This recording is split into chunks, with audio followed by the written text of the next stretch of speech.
Hello and welcome to another Macro Mondays. My name's James Brodie and today we'll be focusing on the US payroll data and the Federal Reserve Committee meetings.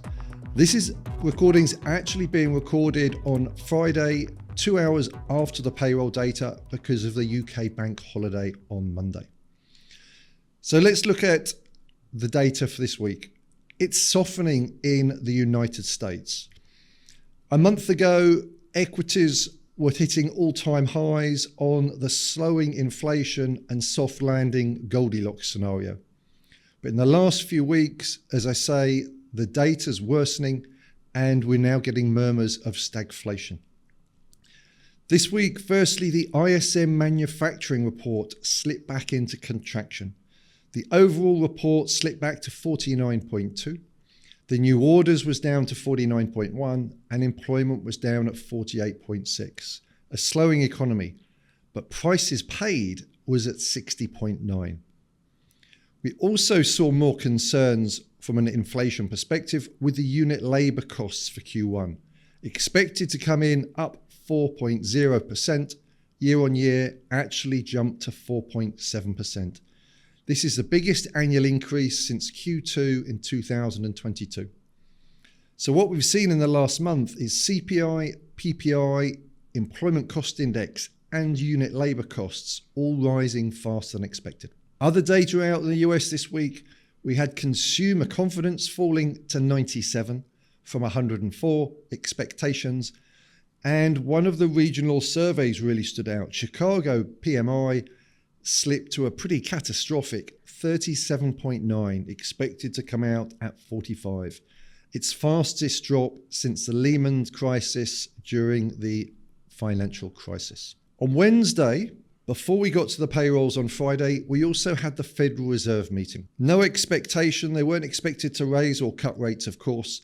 There was a minor reduction in QT with a taper in June down to $25 billion of treasuries. But what was important was Chairman Powell's comments. 3 comments stood out. Firstly, he said, I think it's unlikely the next policy rate move will be a hike. The market had concerns that the Fed may need to hike again, and he drew a clear line in the sand. The Fed don't want to hike again. He also said that I do think it's clear that policy is restrictive. And the final point, he said, unexpected weakening in the labour market could warrant a cut.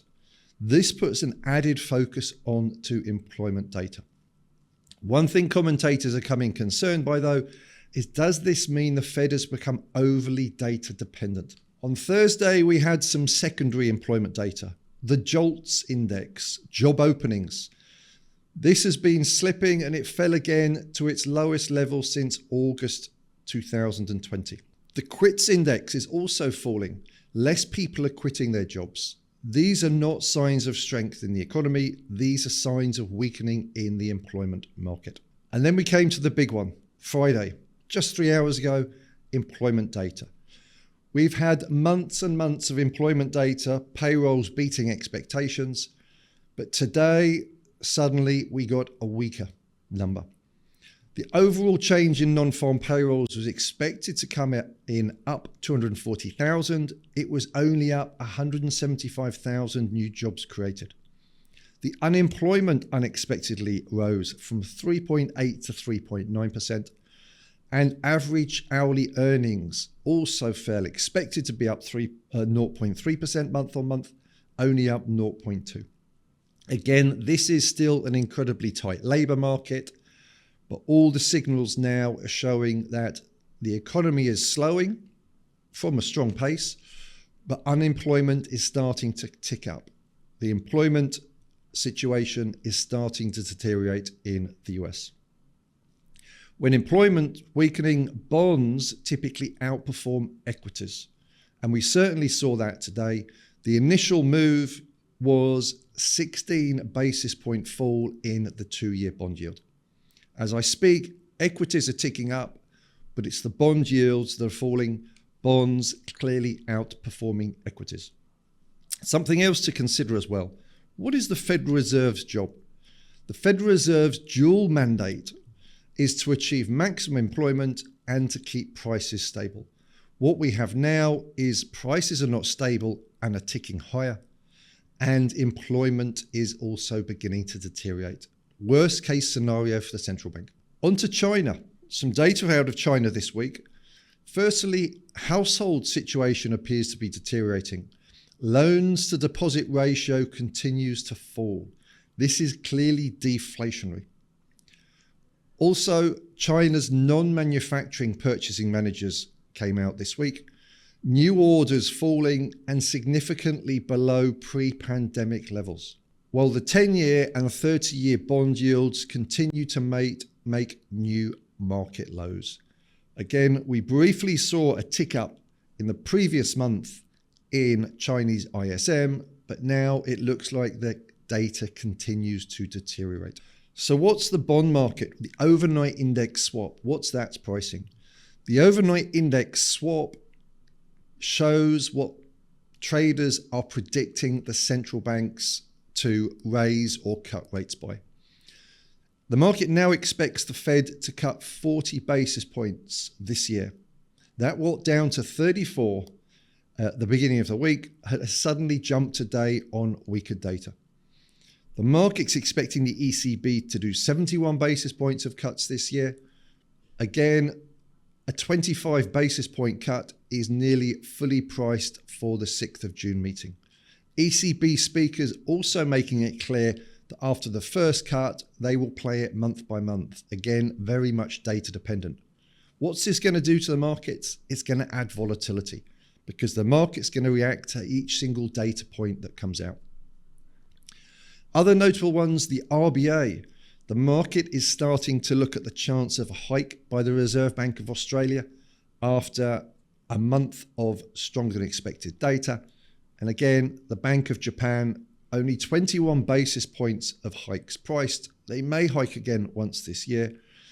But as we've seen with the currency, they may be forced to do something a bit more substantial. We'll come to the currencies in a second. Here's a chart of the US OIS pricing by year end. At the start of the year, we were expecting 160 basis points of cuts. The market was calling for a hard landing in a recession. That's been taken all the way back. We got to just 34 points of cuts priced actually this morning. All of a sudden now, with weaker data and a less hawkish Fed, the market is starting to look at cuts again. In my view, this has clearly turned. And what's interesting, next week we have very little economic data. So the response to today's payroll number tends to be exaggerated next week. So keep an eye on particularly the 2-year yield, the OIS, to see if the market starts to price more economic weakness and more cuts by the central banks. On to currencies. The big move this week was in dollar yen. Dollar yen got up to 160. Bearish bets against the yen are at 18-year highs. The yen is at its weakest level for 34 years, and the Bank of Japan intervened. It's now intervened twice. And what we've also had today, weaker data out the US. Dollar yen has fallen there because of interest rate differentials converging. The yen has rallied 5% on the week. Again, where this becomes interesting next week is dollar yen in the very short term is going down. It's had a big move from the peak, but I said earlier, bearish bets against the yen at 18-year highs. So there's a huge short yen position. As yen strengthens, stops will get triggered. We could certainly see a lot of volatility here. Another big week for earnings. A couple that stood out. Starbucks, same store sales fell 4%. International same-store sales fell 6%. Management lowered guidance, and the share price fell nearly 16%. Another big one, Apple. The earnings look poor. Revenue fell 4%. iPhone sales fell 10%. Wearables, home and accessories revenue fell 11%. It looked pretty disastrous on the headlines. But then management announced a $110 billion stock buyback. The stock jumped 7.5% after hours.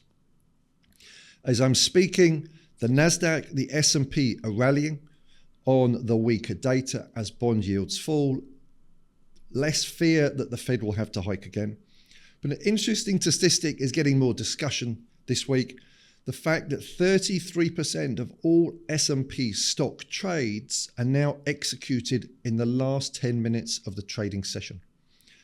The market is open for 390 minutes per day, but again, 33%, a third of all trades are done in the last 10 minutes. So the big movers of the week, pretty illiquid markets, but for chocolate lovers and coffee lovers, there's some good news. Cocoa's fallen 41.5% in 3 days. You can see it had a huge move higher, and when markets go up vertically, they fall just as quickly. The Eiffel Tower pattern. Coffee also fallen 16% from its peak. That doesn't affect me. I've never drank a cup of coffee in my life. And onto gold. Central bank net purchases in Q1 hit a first quarter record of 290 tons, led by Turkey, China, and India.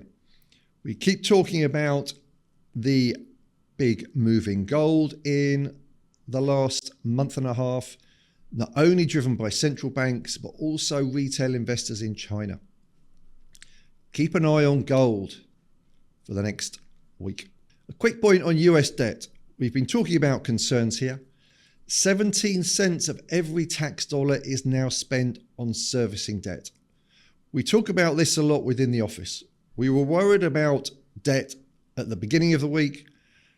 Then the one person in charge, the US Treasury Secretary Janet Yellen, said, "I'm concerned about where we're going with the US deficit." Well, if we were concerned at the start of the week, we're even more concerned with that comment. And onto my chart of the week. Here, what I've got is an overlay of the economic surprise index in the US. That's the white line. That's going down because the data's surprising to the downside. It's coming in lower than expectations. And you can see how highly correlated that's been with the dollar index. Orange and yellow is the 10-year yield. Normally, with economic data surprising to the downside coming in this week, you'd normally expect the dollar index to be significantly lower, and you'd expect the 10-year yield to be significantly lower.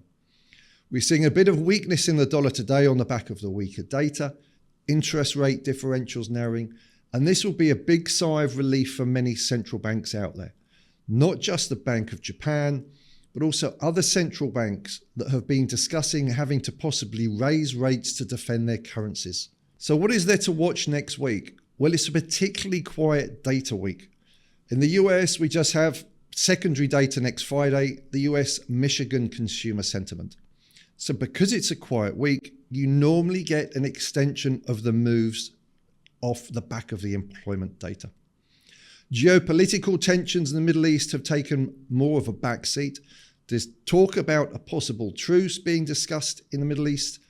Again, that would be good news for equities. That would ease tensions around the oil price. And what would I keep an eye on? Main focus would be on US 2-year yields.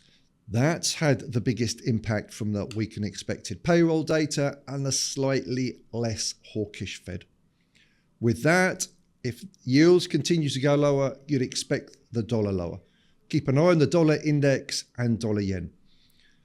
It got up to 160 dollar yen, last trading about 152. Again, there's a significant position here that is now in an unfavorable position as the market starts to trade lower. Equities, can they take out their previous all-time highs? And gold, last trading at 22.90, right on support. Can that bounce? A break here will trigger stops. That's what I'll be keeping an eye on. Have a great week. Thank you.